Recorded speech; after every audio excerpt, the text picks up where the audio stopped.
आज हम लोग सोल्व करने वाले हैं प्रश्न संख्या 3। आपको दिखाई दे रहा होगा स्क्रीन के ऊपर। चित्र में दर्शाए गए अनंत श्रेणी के विद्युत परिपथ का बिंदु ए व बी के मध्य तुल्य प्रतिरोध ज्ञात करें। देखो किस प्रकार से ज्ञात करना है। ये परिपथ आपको चित्र में दिया गया है इस प्रकार से। ठीक इसी प्रकार का एक प्रश्न हम लोगों ने धारिता वाला पाठ संख्या 4 के अंदर भी आप लोगों ने पढ़ा है। करने का तरीका दोनों को सेम है आपके पास। ये इस प्रकार से कहाँ तक जा रहा है बेटा? अनंत तक। ये अनंत तक हमने भेज दिया इसको। ये ए बिंदु दे रखा है और ये बी, और प्रत्येक प्रतिरोध की मान कितना है बेटा? स्मॉल आर आपके पास दिया गया है। हमें क्या करना है? इस बिंदु ए और बिंदु बी के मध्य तुल्य प्रतिरोध का मान ज्ञात करना है। तो देखो, जब भी आपको अनंत के पैटर्न पे कोई भी क्वेश्चन मिले, अनंत के पैटर्न पे क्या मिले, कोई भी क्वेश्चन, सबसे पहले काम जो आप लोगों को करना है वो ये है कि इस पे एक स्ट्रक्चर आपको ढूंढनी है, एक आकृति ढूंढनी है जो बार बार अपनी क्या करती हो? पुनरावृत्ति करती हो। तो देखिए, मैं एक कट लगा देता हूँ यहाँ पे आपके पास। तो ये देखिए, एक 7 बन रहा है यहाँ इस प्रकार से, एक 7 बन रहा है। तो ये एक बिंदु है, इस बिंदु को मैंने बोल दिया P, और ये बिंदु कितना है बेटा? Q आपके पास है। फिर देखो, उसके आगे फिर से एक 7 जोड़ा गया है, एक 7 जोड़ा गया है। फिर 2 बिंदु आएंगे, फिर से क्या जोड़ा गया? एक 7 आकृति। मेरे लिए 7 आकृति का मतलब है इस प्रकार से आप क्या जोड़ रहे हो? प्रतिरोध। इस प्रकार से ये एक 7 है, फिर उसके बाद में आपने एक और 7 आकृति में क्या जोड़ा है? प्रतिरोध। और ऐसे जोड़ते जोड़ते आप कहाँ चले गए हो? अनंत पे। तो जिन 2 बिंदुओं के बाद इनकी पुनरावृत्ति हुई है, उन 2 बिंदुओं से लेकर, इन पी क्यू से लेकर अनंत तक का सॉल्यूशन आप लोग मान लेंगे। हम ऐसा मान लेंगे कि इस पी क्यू से लेकर अनंत तक का जो सॉल्यूशन है वो कितना है? आर डैश है। कितना है? R dash. तो माना क्या? माना पी क्यू से अनंत तक का हल आर डैश है। अगर यहाँ से लेके यहाँ तक का, मतलब ये जितना भी पूरा जा रहा है, ये इस पूरे का सॉल्यूशन आपने कितना मान लिया? R dash. तो ऐसा करो, इसको वापस जोड़ दो जहाँ से आपने इसको लिया है। तो हम लोग क्या करने वाले हैं बेटा? ये प्रतिरोध कितना है? आर, ये वाला आर है, और ये बिंदु क्या है? पी, और ये बिंदु क्या दे रखा है? क्यू। ये ए और ये बी है। आपने इस पी क्यू के बीच का तो माना, तो इसके मध्य जो माना है उसको वापस जोड़ दिया मैंने, और वो कितना है बच्चा? R dash. कितना है? R dash. क्या कह रहा हूँ? सबसे पहले काम क्या करना है? एक स्ट्रक्चर ढूंढनी। वो स्ट्रक्चर आपको मिल गई। मान लो यहाँ पे सीधा 7 बन रहा था, वो मैंने ढूंढ लिया। फिर किन 2 बिंदुओं के मध्य इसकी पुनरावृत्ति होती है वो देखो। इस पी और क्यू के मध्य क्या हुई? पुनरावृत्ति। तो इसके बाद एक स्ट्रक्चर तो रहने देना, ये एक तो रहने देना। उसके बाद अनंत तक जितने भी संयोजन हैं, जितने भी प्रतिरोध जोड़े हैं, उन सब का एक सॉल्यूशन मान लेना। कितना मान लिया? आर डैश आपने। क्लियर है? अब इसको सॉल्व कर देंगे हम लोग। अब बताओ, ये आर डैश किस तरीके से जुड़े गए हैं? ये दोनों समांतर क्रम में है, और 2 प्रतिरोधों का समांतर क्रम, पैरेलल में संयोजन का सूत्र क्या लिखवाया आपको? R1 गुना R2 बट्टा R1 प्लस R2। तो इन दोनों को सॉल्व कर देंगे आप लोग। ये आपके पास R है, ये वाला कितना दे रखा है? R। इन दोनों को तो सॉल्व किया ना अभी आपने, हमने इन दोनों को सॉल्व किया। सॉल्यूशन क्या है? इनका गुना, R गुना R डैश, R गुना R डैश, इनका योग R प्लस R। ये ए और ये बी है। क्लियर है इतनी सी बात? अब ध्यान दे, ये दोनों प्रतिरोध कौन से क्रम में जुड़े हैं? श्रेणी क्रम में। और श्रेणी क्रम में प्रतिरोध का सूत्र आपने क्या पढ़ा है? आर एस, मतलब वो होता है R1 प्लस R2। सीधे सीधे जोड़ देते हैं।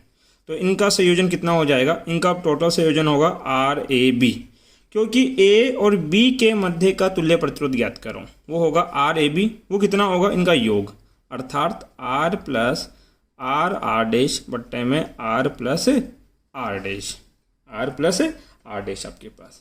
ये आर ए बी है। अब एक कंसेप्ट सुनना, नोट क्या है। एक नोट है और वो ये है कि आप लोगों ने क्या किया, सर हमने ये पी क्यू दो बिंदु बनाए थे, पी और क्यू। ये दो बिंदु आपके पास हैं पी और क्यू। यहाँ से लेके अनंत तक का हल कितना मान लिया, आर डैश। अर्थात ये जो जोड़े हैं ये आर डैश है। ये आर डैश केवल किसका हल नहीं है, इन दो का। भाई ये दो ही तो नहीं जुड़े हुए, बाकी सब तो इसमें जुड़ा हुआ है आर डैश के अंदर। अगर मान लो ये आर डैश इन दो को छोड़कर बाकी सब का हल है, तो हम बोल सकते हैं कि आर डैश एक बहुत बड़ी राशि होगी। जैसे कि मैं उदाहरण दूं, मान लीजिए किसी व्यक्ति के पास 10 लाख रुपए हैं और उसमें आपको बोला जाए कि 2-3 रुपये कम कर लो या 2-3 रुपये उसको और दे दो, तो क्या उस व्यक्ति को कोई फर्क पड़ेगा क्या? कतई नहीं, बिल्कुल भी फर्क नहीं पड़ने वाला ना। इसी प्रकार से ये आर डैश केवल इन दो छोटे प्रतिरोधों के संयोजन को छोड़कर बाकी सबका संयोजन है। तो ये दो प्रतिरोध इस आर डैश में जोड़ूं या घटाऊं, मुझे इस आर डैश के मान पर कोई खास फर्क नहीं पड़ने वाला। तो मैं बोल सकता हूँ अगर इन दोनों को मैं हटा भी दूं तो बोलूँगा ए और बी, दिखाई दे रहे हैं, ए और बी के बीच में केवल कौन जुड़ा है, आर डैश। तो हम बोल सकते हैं आर ए बी लगभग बराबर होगा किसके, आर डैश के। अर्थात इस पूरे परिपथ का तुल्य प्रतिरोध लगभग आर डैश के बराबर होगा। ये हमने माना है, जो माना है उसको वापस रख देते हैं। तो आप लोगों ने क्या माना है कि आर ए बी किसके बराबर है, R plus R R dash, R plus R dash है। और आर ए बी का मान आपने कितना निकाल लिया, आर डैश। वैल्यू रख दो, आर डैश बराबर R plus R R dash, R plus R dash. अब ध्यान दे मैथमेटिक्स से, अब तो इस आर को बराबर के उधर ले जाएंगे, कितना हो जाएगा, आर डैश माइनस आर बराबर कितना, आर आर डैश बट्टा आर प्लस आर डैश। इसको वर्ज गुना कर देना, कितना हो जाएगा अब आपके पास, R dash minus R, R plus R dash equal to R R dash. इसको अरेंज भी तो कर सकता हूँ मैं, आर डैश माइनस आर, और इस मान को क्या लिख सकता हूँ मैं, इसको लिख सकता हूँ आर डैश प्लस आर। अरे प्लस में आगे पीछे इसको भी लिखो, कोई फर्क नहीं पड़ता। ध्यान दीजिए, ये मैथमेटिक्स का एक सूत्र है, A minus B A plus B क्या होता है, A square minus B square. तो ये हो जाएगा सॉल्यूशन में आर डैश का square minus R square equal to R R dash. ऐसा करो बच्चा, इस आर आर डैश को बराबर के उधर ले आओ, तो कितना हो जाएगा आपके पास, आर डैश का स्क्वायर, ये इधर आएगा तो माइनस का हो जाएगा, माइनस के आर आर डैश बराबर माइनस आर स्क्वायर बराबर कितना, 0। ये बराबर के उधर चला गया, इसलिए यहाँ कितना बच गया, 0। ये कैसा आपके पास एक द्विघात समीकरण है। और द्विघात समीकरण को हम किससे सोल्व करते हैं, श्रीधराचार्य से। और श्रीधराचार्य का फॉर्मूला क्या है,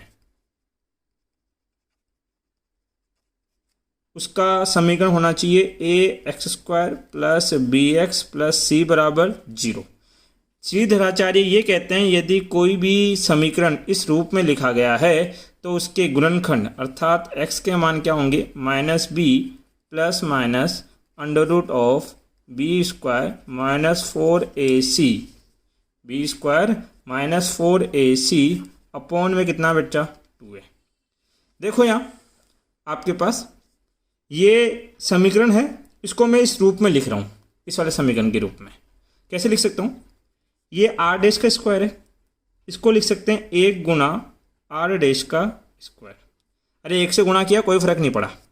फिर ये माइनस है, इसको प्लस बनाने के लिए क्या किया, माइनस को ब्रैकेट में लिख दिया बस, आर डैश। और ये माइनस है, इसको भी प्लस बनाने के लिए क्या कर दिया, माइनस आर का स्क्वायर बराबर 0। देखिए श्रीधराचार्य में समीकरण क्या होता है, A X square plus B X plus C बराबर 0।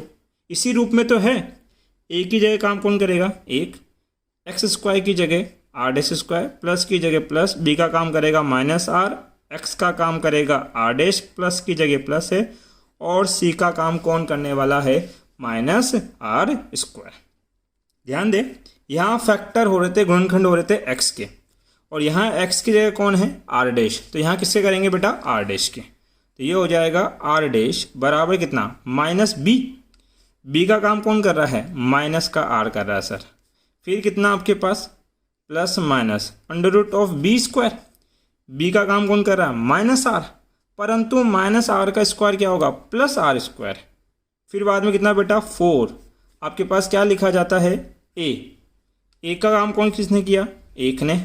और सी का काम कौन कर रहा है बेटा, माइनस आर स्क्वायर। क्लियर है इतनी सी बात आपको। बट्टे में क्या चलता है, 2। ए का काम कौन कर रहा है, एक।